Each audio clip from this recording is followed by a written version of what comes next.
Hello and good evening, all of you. Welcome to the Polity Series, lecture number 2, presented you by Alphais Academy in association with ABC Education Services. Now, that's a very new venture.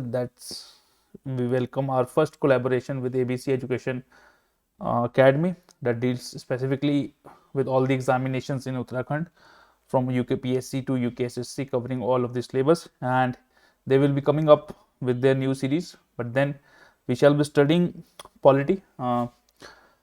Lecture number 1 हम लोग पढ़ चुके हैं 1858 तक। हम लोग 58 तक पहुंच गए थे। 1858 तक सबको पता ही है कि क्रांति हुई, ठीक है, और युद्ध हुआ, 1858 का युद्ध हुआ, ठीक है। बहुत ज़्यादा सब्सटेंशियल गेन नहीं मिला, बट देन बहुत सारे एडमिनिस्ट्रेटिव एंड पॉलिटिकल चेंजेस किए गए उसके बाद। तो 1853 का एक्ट हमने लास्ट देखा था। उसके बाद आगे चलते हैं। तो 1857 में पंगे हो गए। तो अब ब्रिटिश क्राउन आगे बोलता है कि भैया ऐसा है, तुम रहने दो, तुमसे ना हो पाएगा, तुम छोड़ दो, हम खुद देख लेंगे, ठीक है। तो अब ब्रिटिश क्राउन आगे क्या बोलेगा? अभी तक क्या था? कंपनी का राज था। कंपनी के राज को उन्होंने खत्म किया। उन्होंने कहा कि बेटा हम खुद देख लेंगे, तुम निकलो, ठीक है।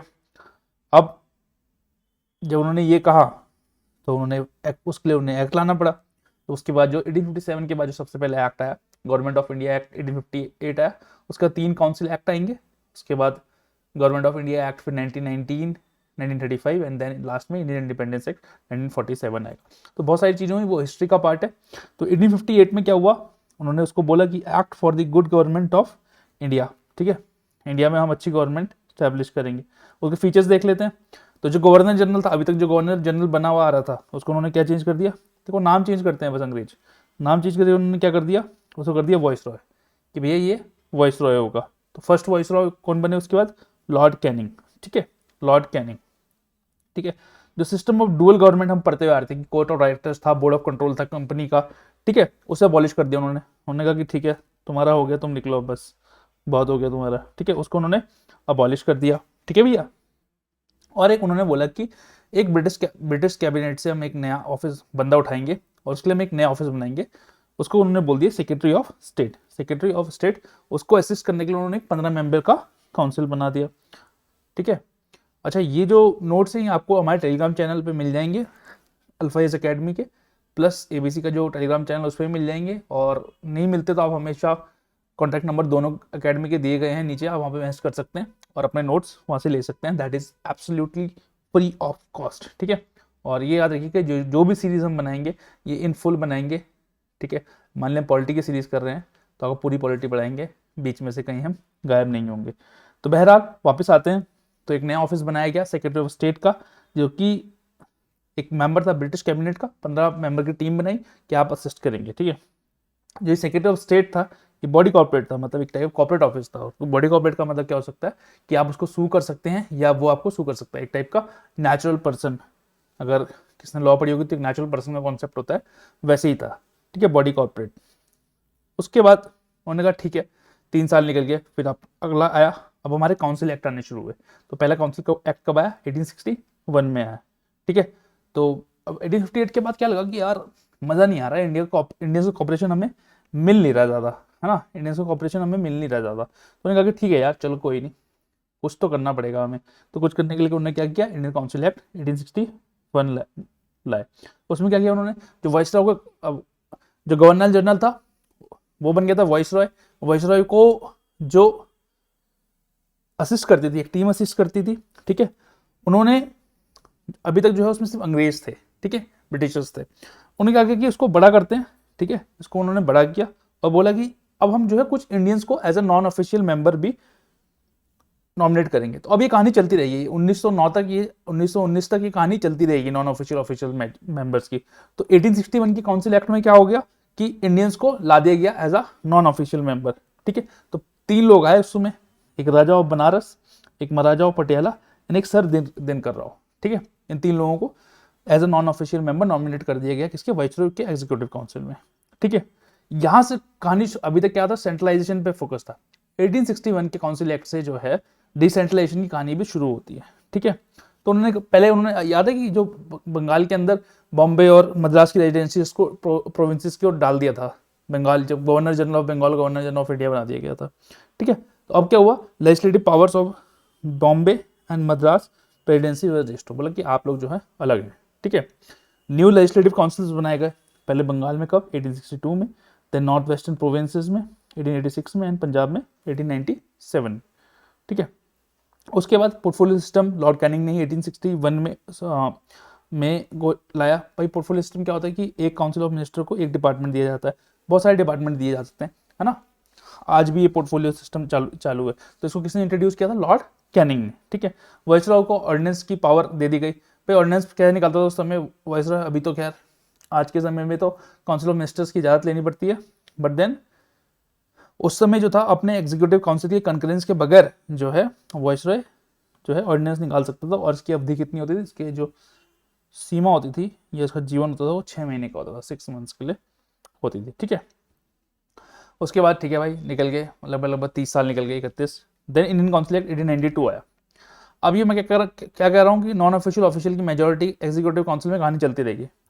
अब क्या हुआ, उन्होंने कहा कि ठीक है नॉन ऑफिशियल मेंबर्स थे इंडियंस, ठीक है, कुछ members Indians as a non official member गए, उन्होंने कहा कि इसको बढ़ाते हैं, बट अभी भी ऑफिशियल मेंबर जो है ब्रिटिशर्स वो मेजोरिटी रिटेन रही उनकी, ठीक है। उन्होंने थोड़े से जो एग्जीक्यूटिव काउंसिल था उसको थोड़ी सी पावर दे दी कि ऐसा करो कि आप जो है बजट वगैरह को ना यार ज़्यादा तो कुछ नहीं है, आप डिस्कस कर लिया करो, कुछ नहीं करना आपने ज़्यादा, आप जो है डिस्कस कर लिया करो, कुछ क्वेश्चन पूछ लिया करो, ज़्यादा फालतू क्वेश्चन नहीं पूछने, बस क्वेश्चन पूछ लिया करो, डिस्कस कर लिया करो, ठीक है। अब उन्होंने क्या किया कि जो सेंट्रल लेजिस्लेटिव काउंसिल्स थे, क्योंकि बाई कैम्परलिज्म चल रहा था, सॉरी बाई कैम्परलिज्म तो बाद में आएगा, सॉरी वेरी सॉरी, जो लेजिस्लेटिव काउंसिल था, एक तो एग्जीक्यूटिव काउंसिल था, एक लेजिस्लेटिव काउंसिल था, तो सेंट्रल में और प्रोविंसेस में दो जगह काउंसिल था। उन्होंने कहा कि यार कुछ नॉन ऑफिशियल मेंबर्स को ना आप जो है नॉमिनेट कर लो, कहाँ पे, सेंट्रल लेजिस्लेटिव काउंसिल में और प्रोविंशियल लेजिस्लेटिव काउंसिल में। भाई सेंट्रल लेजिस्लेटिव काउंसिल में कौन करेगा, वाइसरॉय करेगा, लेकिन ठीक है पता है किसकी, वाइसरॉय करेगा लेकिन किसकी सहमति पे करेगा या किसकी रिकमेंडेशन पे करेगा, प्रोविंशियल लेजिस्लेटिव काउंसिल और बंगाल चैम्बर ऑफ कॉमर्स पे। ऐसे ही गवर्नर करेगा किसमें, प्रोविंशियल लेजिस्लेटिव काउंसिल में, किसकी रिकमेंडेशन पे, district board, municipalities, universities, trade union, जमींदार एंड वेरियस चैम्बर्स। तो बेसिकली एक टाइप का नॉमिनेशन सिस्टम था कि भाई ये रिकमेंड करेंगे, गवर्नर उनको वहां भेज देगा, कहाँ, प्रोविंशियल लेजिस्लेटिव काउंसिल में, और वाइसरॉय कहाँ भेज देगा, सेंट्रल लेजिस्लेटिव काउंसिल पे, इन लोगों की सहमति पर, ठीक है। अब ये भी चलो, ये भी खत्म होगा, छोटा सा एक्ट था। उसके बाद आया इंडियन काउंसिल एक्ट 1909। इसको मॉर्ले मिंटो रिफॉर्म्स भी बोला जाता है, और मॉर्ले कौन थे, लॉर्ड मॉर्ले उस टाइम सेक्रेटरी ऑफ स्टेट थे, मिंटो जो थे वाइसरॉय थे, ठीक है। वो आए, उन्होंने लेजिस्लेटिव काउंसिल का साइज इंक्रीज कर दिया, सेंट्रल में भी और प्रोविंसेस में भी। सेंट्रल में उन्होंने बोला कि अब 16 की जगह 60 मेंबर होंगे, प्रोविंसेस में नॉट यूनिफॉर्म नहीं था, अलग अलग प्रोविंसेस में अलग अलग मेंबर्स को अलग अलग इंक्रीज हुआ, ठीक है। अब वो जो ऑफिशियल मेजोरिटी और नॉन ऑफिशियल मेजोरिटी थी, नॉन ऑफिशियल मेजोरिटी जो चल रही थी कहानी, अब क्या हुआ कि सेंट्रल लेजिस्लेटिव काउंसिल में तो आपकी जो ऑफिशियल मेजोरिटी थी वो खत्म हो गई, अब इंडियंस ज़्यादा आ गए, नॉन ऑफिशियल मेजोरिटी ज़्यादा हो गई, ठीक है। बट प्रोविंशियल काउंसिल में अभी भी ऑफिशियल मेजोरिटी थी, ठीक है। लेजिस्लेटिव काउंसिल जो था उसके फंक्शन इंक्रीज कर दिए। पहले क्या बोला था 1892 में, क्या बोला यार बजट डिस्कस कर लो और कुछ कुछ क्वेश्चन पूछ लो। अब क्या हुआ कि ठीक है आप एक क्वेश्चन पूछा, आप सप्लीमेंट्री क्वेश्चन भी पूछ लो उसके बाद, ठीक है। आप रेजोल्यूशन मूव कर सकते हो, कुछ कुछ पावर्स और दे दी। तो क्या हो रहा है कि पावर्स देते जा रहे हैं 1909 में, ठीक है। और क्या हुआ, वाइसरॉय का जो एग्जीक्यूटिव काउंसिल था, भाई वाइसरॉय जो था हमें पता डायरकी थी, डायरकी में ट्रांसफर और रिजर्व सब्जेक्ट से, ठीक है, सब्जेक्ट्स, कुछ सब्जेक्ट्स को वो with the help of executive council से गवर्न करता था, कुछ को वो लेजिस्लेटिव काउंसिल से। तो एग्जीक्यूटिव काउंसिल अभी भी एक्सक्लूसिव था थोड़ा सा, ठीक है। उसमें पहला मेंबर जिनको कि लॉ मिनिस्टर बनाया गया वो थे सत्येंद्र प्रसाद सिन्हा जी, ठीक है, 1909 के एक्ट से ही आए थे, ठीक है। सबसे खराब चीज जो 1909 में हुई वो हुआ कि सेपरेट इलेक्टोरेट्स दे दिए गए मुस्लिम्स को। भाई सेपरेट इलेक्टोरेट्स का मतलब होता है कि जो मुस्लिम जनता है वही अपने रिप्रेजेंटेटिव चुनेंगे, मुस्लिम्स ही मुस्लिम्स को चुनेंगे, हिंदू ही हिंदू को चुनेंगे, क्रिश्चियंस ही क्रिश्चियंस को चुनेंगे, एंग्लो इंडियंस ही एंग्लो इंडियंस को चुनेंगे। इसको क्या बोलते हैं, separate electorates. In fact the Indian council act of 1909 legalise communalism, ठीक है, क्योंकि डिवाइड एंड रूल की पॉलिसी तो थी ब्रिटिशर्स की पहले से, ठीक है। और थोड़ा रिप्रेजेंटेशन दिया गया किस किस को, प्रेसिडेंसी कॉर्पोरेशंस को, चैम्बर ऑफ कॉमर्स को, यूनिवर्सिटीज को एंड जमींदार को थोड़ा सा अलग रिप्रेजेंटेशन दिया गया। 10 साल निकल गए, फिर आया गवर्नमेंट ऑफ इंडिया एक्ट 1999। 1917 में बहुत कुछ हुआ, सूरत जो है आपका एक्सट्रीमिस्ट और मॉडरेट जो ग्रुप था वो उनका मिलन हुआ, ठीक है। और उसके बाद गवर्नमेंट ऑफ इंडिया एक 1999 आया, ठीक है। उसको हमने मॉन्टेग्यू चेम्सफोर्ड रिफॉर्म्स भी बोला। मॉन्टेग्यू कौन थे उस समय? Secretary of state. चेम्सफोर्ड कौन थे? वाइस रॉय, ठीक है। फीचर्स क्या थे? लिस्ट सिस्टम आया। लिस्ट सिस्टम में क्या हुआ कि सेंट्रल सब्जेक्ट्स और स्टेट्स प्रोविंशियल सब्जेक्ट्स को डिवाइड कर दिया गया, ठीक है। बट जो स्ट्रक्चर, लार्जर स्ट्रक्चर जो था गवर्नमेंट का वो यूनिटरी था। अभी भी सेंटर के पास ज़्यादा पावर थी और सेंट्रलाइज्ड ही था, बट दिखाने के लिए कि भैया कुछ सब्जेक्ट जो है सेंट्रल सब्जेक्ट्स होंगे जो कि वाइसरॉय गवर्न करेंगे, कुछ जो है प्रोविंशियल सब्जेक्ट होंगे। प्रोविंशियल सब्जेक्ट भी दो टाइप के होंगे, एक ट्रांसफर्ड, एक रिजर्व्ड। मैं आपको बता रहा था थोड़ी देर पहले, ठीक है। अब इनको गवर्न तो गवर्नर ही करेगा और गवर्नर के पास इसमें वीटो पावर भी था, बट रिजर्व जो सब्जेक्ट्स हैं वो किसकी बात मानेगा? एग्जीक्यूटिव काउंसिल की। और ट्रांसफर में वो मिनिस्टर्स की हेल्प लेगा, ठीक है। एड ऑफ मिनिस्टर मतलब लेजिस्लेटिव को यहाँ पे जो है लेजिस्लेटिव की हेल्प लेगा, ठीक है। यहाँ पे जो है लेजिस्लेटिव की हेल्प लेगा और इसी सिस्टम को डायरकी बोलते थे। तो dyarchy at provinces was there, ठीक है। और क्या हुआ भैया? गवर्नमेंट ऑफ इंडिया एक्ट 1999 में जो इंडियन लेजिस्लेटिव काउंसिल था, जो सेंट्रल लेजिस्लेटिव काउंसिल था, उसको बाई कैमरल किया गया। दो हाउसेज बनाए गए, एक को बोला गया अपर हाउस जिसको काउंसिल ऑफ स्टेट, और एक को बोला गया लोअर हाउस जिसको बोला गया लेजिस्लेटिव असेंबली। दोनों में जो मेजॉरिटी लोग थे वो चुन के, डायरेक्ट इलेक्शन से चुन के आते थे, बट फ्रेंचाइजी बहुत लिमिटेड थी। फ्रेंचाइजी का मतलब जो कौन लोग वोट कर सकते हैं वो बड़ी लिमिटेड थी, ठीक है। देन जो वाइसरॉय का एग्जीक्यूटिव काउंसिल था उसमें 6 मेंबर थे। तो 1909 में क्या हुआ कि सत्येंद्र प्रसाद सिन्हा जी पहले बन गए। अब क्या हुआ? उन्होंने बोला कि 6 में से 3 इंडियंस होंगे, but commander in chief Indian नहीं होगा, ठीक है, क्योंकि भैया सिक्योरिटी तो अपने पास ही रखनी है, ठीक है।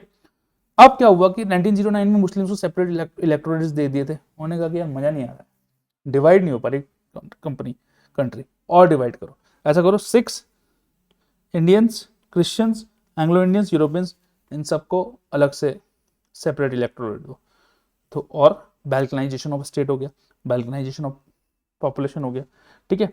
लिमिटेड फ्रेंचाइज दी, कुछ ही लोग वोट कर सकते थे। किसके? प्रॉपर्टी, टैक्स, एजुकेशन के बेसिस पे। भाई कितने लोग एजुकेटेड थे उस समय? उन्होंने कहा कि यार जो ग्रेजुएट है वही वोट कर सकता है, जो इतना मिनिमम है, इतना टैक्स देता है वही वोट कर सकता है, जिसके बाद इतनी प्रॉपर्टी है वही वोट कर सकता है। तो ये क्या हो गया? लिमिटेड फ्रेंचाइजी थी, ठीक है।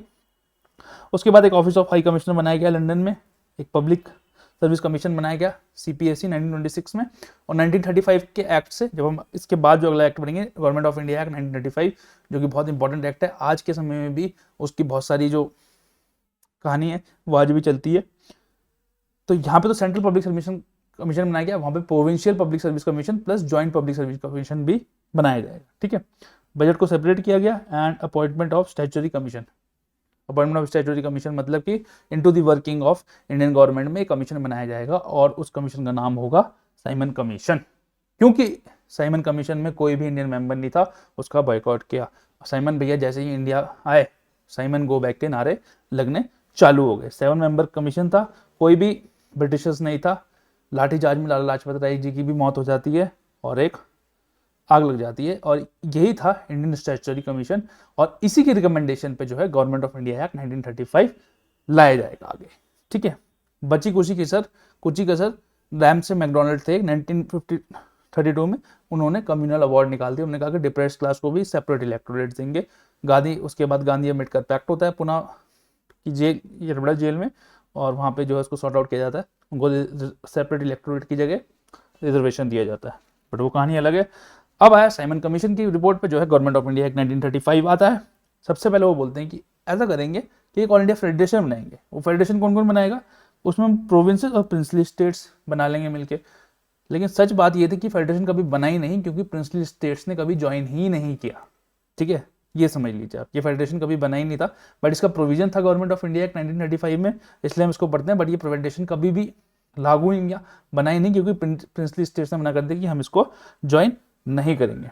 उसके बाद पहले 2 लिस्ट थी, उन्होंने बोला 3 लिस्ट बनाओ, federal list, provincial list, concurrent list आ गई, जिसपे कि दोनों लेजिस्लेट कर सकते थे। और उन्होंने कहा कि जो इसके बाहर जो सब्जेक्ट्स बचे हैं वो जो है वाइसरॉय गवर्न करेंगे। तो रेजिड्यूरी पावर्स किसे दे दी गई थी? वाइसरॉय को, ठीक है। डायरकी, जो कि ट्रांसफर्ड सब्जेक्ट से, रिजर्व सब्जेक्ट से प्रोविंसेस में हटा दिए गए, उन्होंने कहा कि हटाओ, बट सेंटर में जो है रिजर्व एंड ट्रांसफर्ड सब्जेक्ट लाए गए। तो dyarchy in provinces was abolished, but hierarchy at center was introduced। But ये IR की भी कभी लागू की ही नहीं गई। ठीक है, बाई कैम्बरलिज्म आ गया, किसमें से 11 प्रोविंसेस होते थे, उसमें 6 प्रोविंसेस में बाई कैम्बरलिज्म इंट्रोड्यूस किया गया। सेपरेट इलेक्टोरेट्स को और एक्सपेंड कर दिया गया, डिप्रेस्ड क्लास को दिया, जो कि शेड्यूल्ड कास्ट थे उस समय, वुमेन्स एंड लेबर को भी सेपरेट इलेक्टोरेट दे दिया गया। ठीक है, गवर्नमेंट ऑफ इंडिया 1935 से काउंसिल ऑफ इंडिया जो थी उसको अबॉलिश कर दिया गया। फ्रेंचाइजी को थोड़ा सा और एक्सटेंड किया, थोड़ी सी उसको लूज किया, तब भी जो है सिर्फ लूज करने के बाद भी सिर्फ 10% of the population was able to vote. RBI का स्टैब्लिशमेंट हुआ एक एक्ट से। ठीक है, 1935 के एक्ट से ही RBI बनाया गया था। और आपका CPSC जो था उसको फेडरल पब्लिक सर्विस कमीशन का नाम दे दिया गया, और उसके अलावा प्रोविंशियल पब्लिक सर्विस कमीशन और जॉइंट पब्लिक सर्विस कमीशन की भी स्थापना की गई। ठीक है, और एक फेडरल कोड बनाया गया। ये फेडरल कोड पहले भी था। ठीक है, सुप्रीम कोर्ट जो बना था कलकत्ता में, रेगुलेटिंग एक्ट से बन गया था ये। ठीक है, अब जो लास्ट एक्ट है 1947, इंडियन इंडिपेंडेंस एक्ट 1947, तो क्लीमेंट एटली आए, वॉइस रहे, उन्होंने कहा कि यार ठीक है, जून 30 1948 को जो है आप लोग आज़ाद हो जाएंगे, ब्रिटिश साम्राज्य खत्म हो जाएगा। अब मच गया बवाल। बवाल क्या मचा, मुस्लिम लीग वाले चौड़े हो गए, उन्होंने कहा कि नहीं, हमें तो अलग देश चाहिए। उन्होंने कहा ठीक है, हमारा क्या है। उन्होंने बनाया एक रेडक्लिफ कमीशन, रेडक्लिफ लाइन बनाई, पाकिस्तान और भारत को अलग कर दिया। Very sad story. ठीक है, उसके बाद जो है जून 3 को मीटिंग होती है। जून 3 की मीटिंग को लॉर्ड माउंटबेटन गवर्नर जनरल के रूप में आता है। उन्होंने कहा कि 1948 में नहीं, 15 अगस्त 1947 को आप आज़ाद हो जाएंगे, 2 डोमिनियंस बनेंगे, India and Pakistan. Princely states के पास पावर के बाद चॉइस होगी, या तो आप इंडिया को ज्वाइन करें या पाकिस्तान को ज्वाइन करें या इंडिपेंडेंट रहें। ठीक है, पार्टीशन हो जाएगा इंडिया और पाकिस्तान का। वॉइसरॉय को उस समय अबॉलिश 1948 से अबॉलिश कर दिया गया कि भैया कोई वॉइसरॉय नहीं रहेगा। ठीक है, अब आएंगे गवर्नर जनरल, तो Lord Mountbatten was the first governor general, और वहाँ पे मोहम्मद अली जिन्ना बने। ठीक है, 2 डोमिनियंस बनेंगी, उन्हें अपने लॉज, अपने कॉन्स्टिट्यूशन बनाने की पावर होगी। ठीक है, और जो भी वो लॉज चाहते हैं वो बना सकते हैं। अगर वो चाहते हैं कि कोई लॉज ऐसे हैं जो कि वो डिसकंटिन्यू करना चाहते हैं, उनके पास पावर होगी कि जो लॉ गवर्नमेंट ऑफ इंडिया ने 1935 या कोई भी एक्ट बनाया हुआ है उसको वो डिसकंटिन्यू कर सकते हैं। सेक्रेटरी ऑफ स्टेट जो इंडिया था उसको कन्वर्ट कर दिया गया किस ऑफिस में, secretary of state for Commonwealth affairs. ठीक है, प्रिंसली स्टेट्स के पास पावर थी, या तो जो इंडिया को ज्वाइन करें, पाकिस्तान को ज्वाइन करें, या इंडिपेंडेंट रहें। ठीक है, जो ब्रिटिश मोनार्क के टाइटल्स थे उसमें से एम्परर ऑफ इंडिया जो टाइटल था उसको ड्रॉप कर दिया गया। ठीक है, और गवर्नर जनरल ऑफ इंडिया और गवर्नर ऑफ प्रोविंसेस को कॉन्स्टिट्यूशनल रिस्पेक्टिव कॉन्स्टिट्यूशनल हेड्स घोषित कर दिया गया। ठीक है, उसके बाद दोनों डोमिनियन को पावर दे दी गई, आप अपना कॉन्स्टिट्यूशन बना लो, जैसे गवर्न करना है अपने आपको, आपकी मर्जी है, कौन सा एक्ट रखना है, कौन सा एक्ट नहीं रखना है, आपकी मर्जी है।